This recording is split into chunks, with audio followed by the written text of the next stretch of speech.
You know, people see Lamborghini today and think it's all about luxury, money, and speed.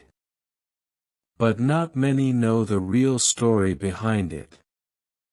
So let me tell you something, not from books or history, but from my own life. This is my story. I was born in a small village in Italy. My father was a simple farmer. Every day, he worked in the fields from sunrise to sunset. And as his son, I did the same. I used to help him with the animals, the crops, and the soil.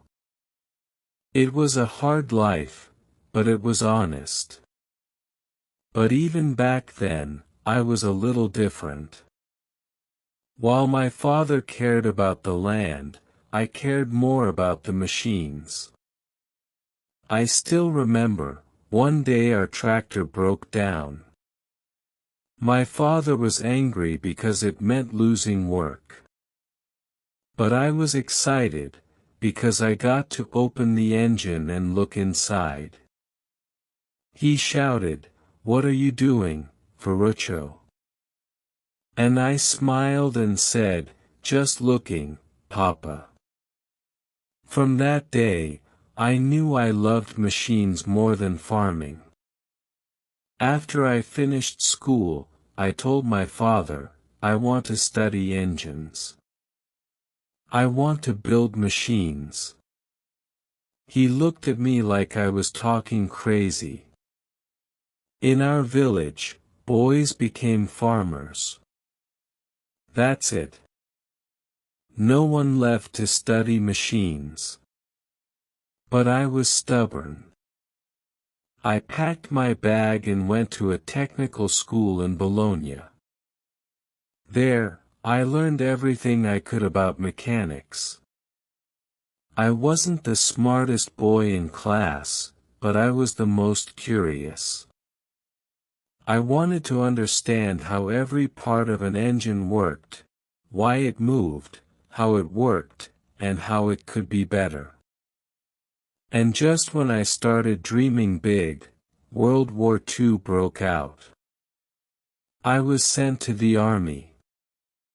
But I didn't fight with guns, I fought with tools. I worked as a mechanic for army vehicles. I repaired tanks, jeeps, and trucks right on the battlefield. It was scary, but I learned so much. No teacher could have taught me what war did. When the war ended, I came back to Italy. Everything was broken, homes, businesses, and dreams. Farmers had no money, and no machines to restart their work. That's when I had this crazy idea. I said, what if I make tractors using old army vehicle parts? I had no money. Not even a proper garage. Just tools, leftover military engines, and my hands. So I started building tractors in a small shed. My first tractor was not pretty, but it was strong. And it worked. A local farmer saw it and said, "Can I buy it from you?" I said yes. He paid me in small amounts over many months. That money helped me build another one. Then another. Soon, I started a small company, Lamborghini Trattori. In just a few years, my tractors became popular all over Italy. Why? Because they were simple, affordable, and powerful. I worked hard, hired workers, bought better tools, and grew the business. Suddenly, the boy from a small farm was now a businessman. I had money. I had houses. I had nice clothes. And yes, I had cars. Fast cars. That's where my second love began. I bought myself many sports cars. Maseratis, Alfa Romeos, and finally, a Ferrari. I thought, this is the best car in the world, until it started giving me problems. Let me tell you something strange, my Ferrari had a problem with the clutch. Every time I drove fast, it broke. Again and again. And every time, I had to send it back to the factory.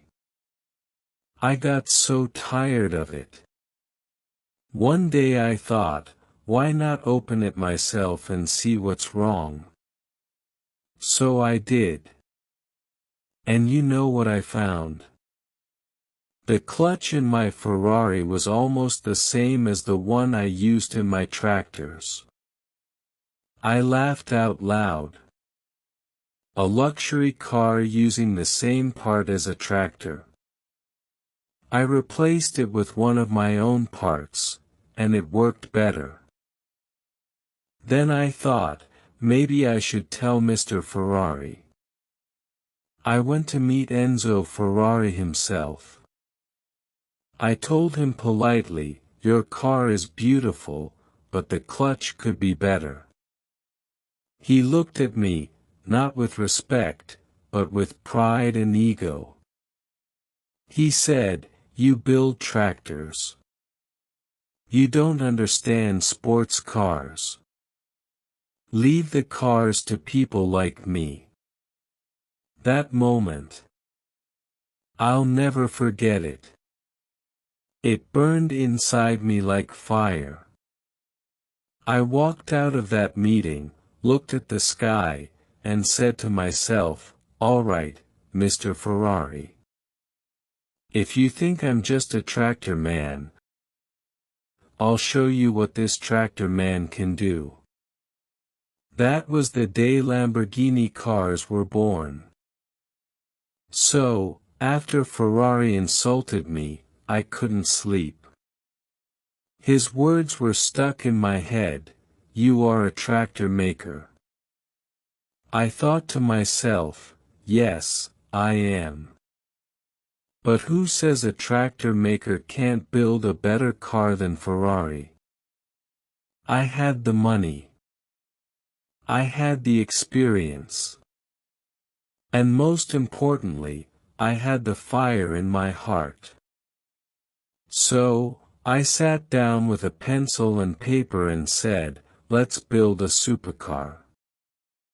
But I didn't want just speed.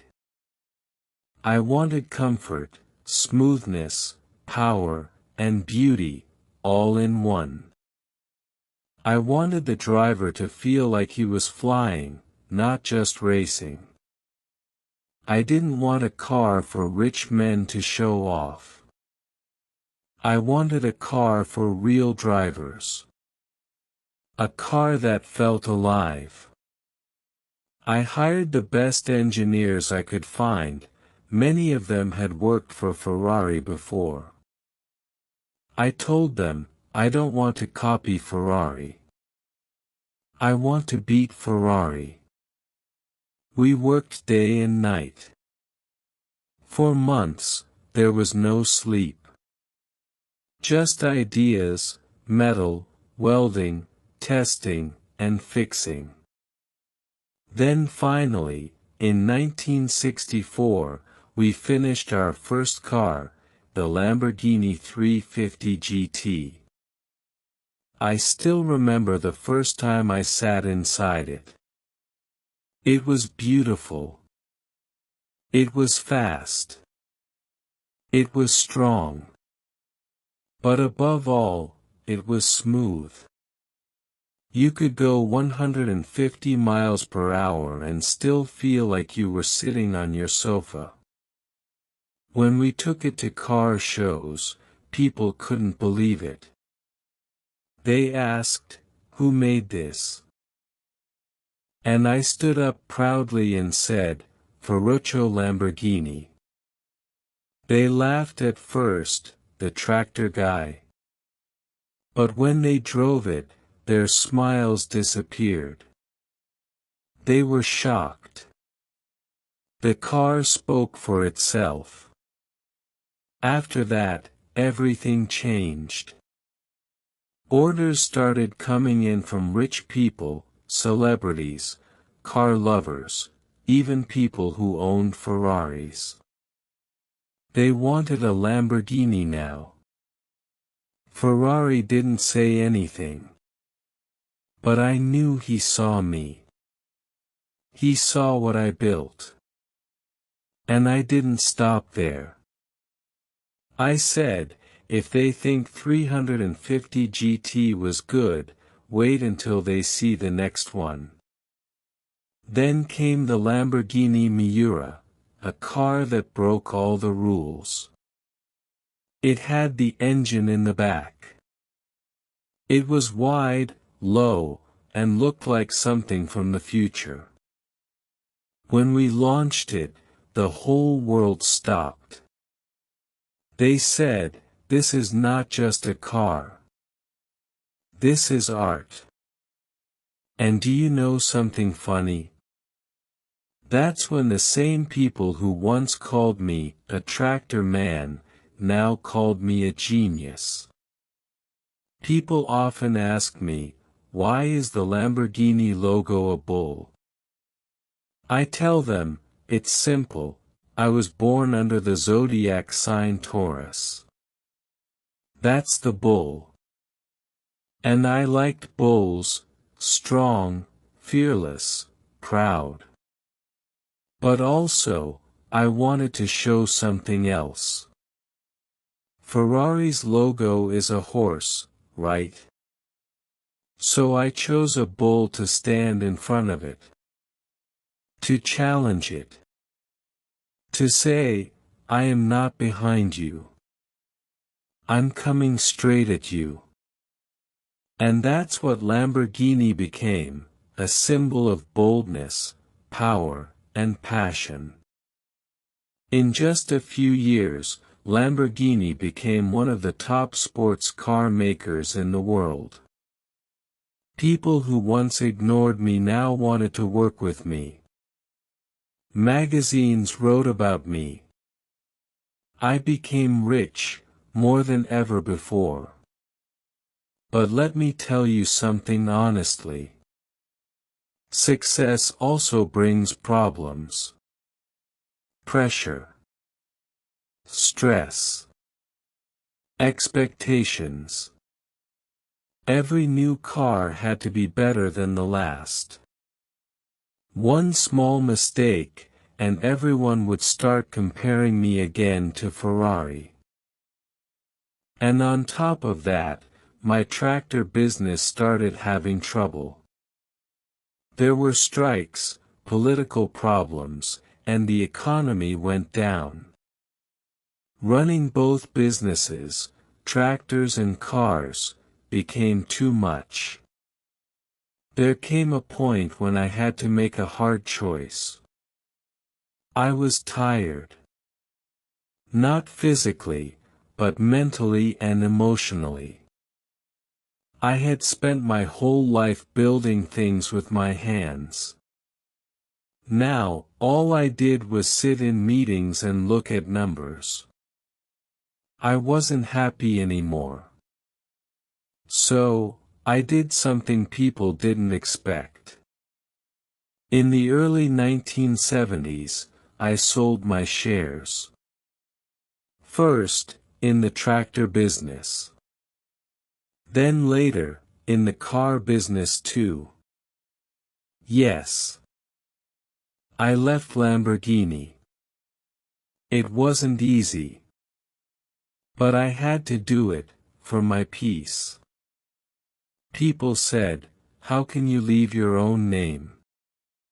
But I smiled and said, I gave the world something that will live on. That's enough for me. After I sold the company, people thought I would disappear.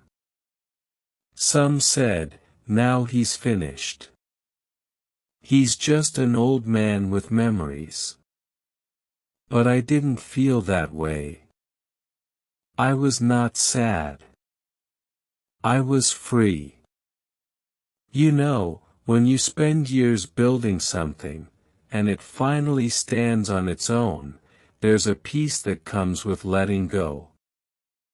I had done my part. I had proven my point.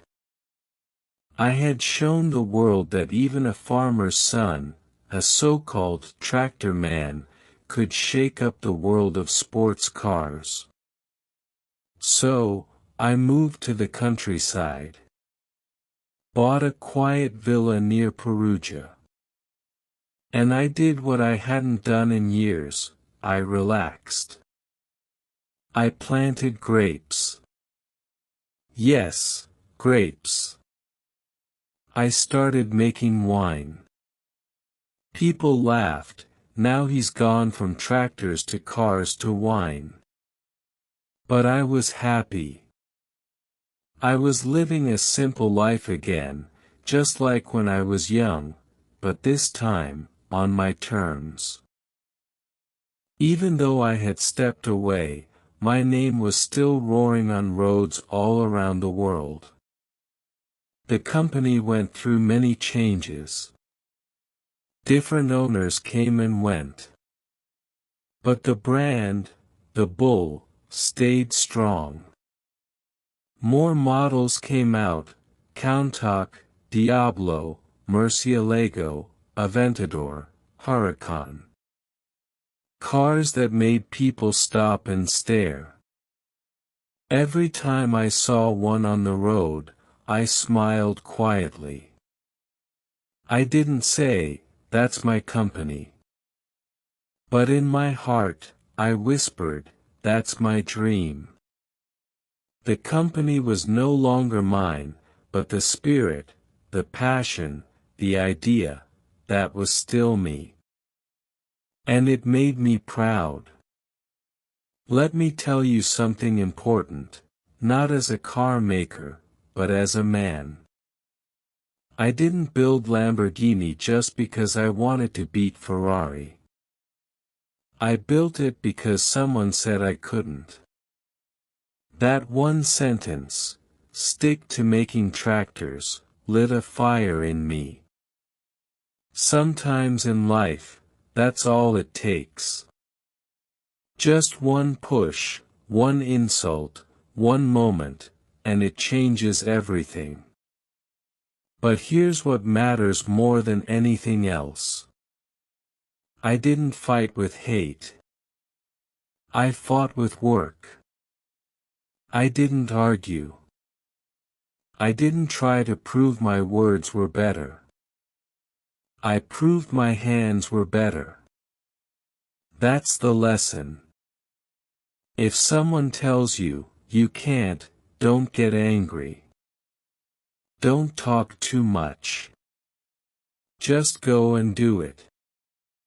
Let your work speak. Do you know what it feels like, to see your name on a car that kids dream about? A car that people save their whole lives just to touch once. I've seen it. I've walked past Lamborghinis parked on city streets, and people had no idea who I was. But I didn't care. Because I knew. I knew that every engine roar, every photo someone takes with the car, every boy who puts a Lamborghini poster on his wall. That all started from a boy in a village, who looked inside a broken tractor one day and said, "What's in here?" In my final years, I didn't need anything else. Not fame. Not money. Just peace. I had built two worlds, one for farmers, one for racers. One that worked the land, one that ruled the roads. And when I left both behind, I wasn't empty. I was full.